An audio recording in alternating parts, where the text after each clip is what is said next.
Bonjour. Est-ce que tu pourrais nous dire depuis combien de temps tu habites dans cette superbe roulotte? Bon, ça fait pas un an, ça fait 9 mois pour être exact. Mhm. Et ça fait un an et demi que j'ai cette roulotte. Et pourquoi le Euh, choix de cette habitation? On va dire le trigger initial, c'est que je voulais réduire mon empreinte écologique. Et j'ai choisi la roulotte parce que ça répondait à différents besoins qui m'étaient indispensables. Parce que je pense qu'on vit dans une société où on crée de plus en plus des besoins par la pub, enfin plein d'autres choses. On crée des besoins qui ne sont pas vraiment en fait nécessaires à la vie, qui en plus de nous coûter de l'argent et en plus d'être souvent pas bon pour l'environnement, nous prennent aussi du temps ou nous encombrent mentalement parce on doit penser à telle chose ou faire telle chose, etc. Et ça nous encombre et ça nous fait perdre du temps.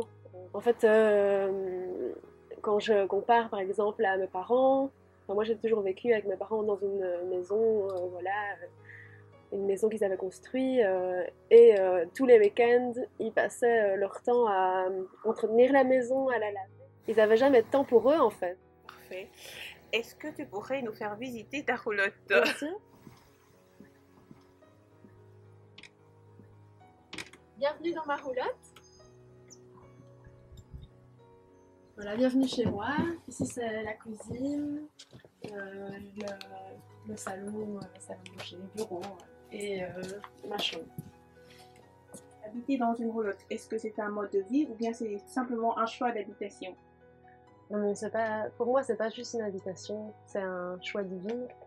Parce que pour moi, ça conditionne vraiment ma manière de vivre. Dans le sens où j'ai que le nécessaire, je ne peux pas accumuler de choses qui me sont inutiles. Je vis dans la nature.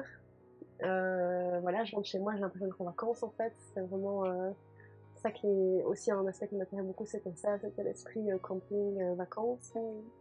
C'est un mode de vie parce que je j'ai pas l'eau courante, donc je fonctionne avec des bidons d'eau. J'ai mon poêle à bois. Voilà. Par contre, je ne voyage pas avec ma roulotte. Donc c'est pas un mode de vie dans le sens du voyage comme les gitans le font toujours avec des roulottes. Moi c'est plus voilà, c'est un mode de vie mais d'habitation quoi.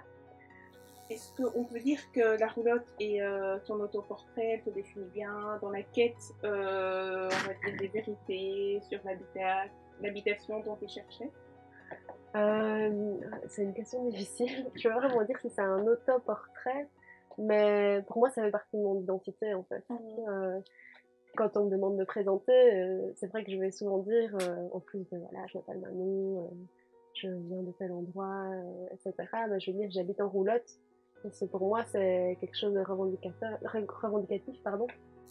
En habitant en roulotte, je revendique un mode de vie qui n'est pas toujours facilement accepté ou reconnu dans la législation, mais c'est ma manière de vivre et voilà, donc ça fait partie c'est une quête et ça fait partie de mon identité et des choses pour lesquelles j'ai envie de combattre, quoi, enfin, me battre. Combattre. Je pense que c'est super dommage qu'il y ait une répression administrative et judiciaire de personnes qui trouvent des solutions en fait, des personnes qui sont dans des difficultés ou alors de personnes qui ont envie, voilà, qui prennent en fait des mesures pour créer leur mode de vie idéal dans lequel ils sont heureux. Quels sont les atouts attrayants que l'on a ici dans la roulotte, que l'on n'a pas justement dans une maison traditionnelle? Je dirais c'est déplaçable.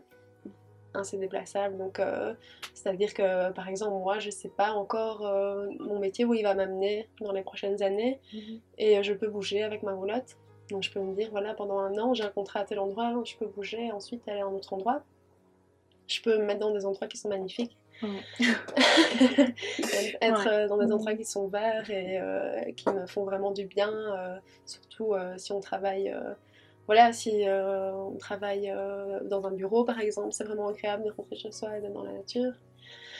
Il y a ça, il y a le fait que je me sens vraiment, voilà, comme je disais, maître et responsable de ma vie, indépendante, autonome, et ça c'est vraiment quelque chose pour moi qui est super important et que je n'aurais pas si j'étais dans un appartement qui appartient. Un grand merci maintenant de nous avoir De ouvert rien. les portes de ta demeure que nous avons visitée. De rien. Nous Avec avons été plaisir. éblouis. Et à très bientôt. À bientôt. Au revoir, à bientôt.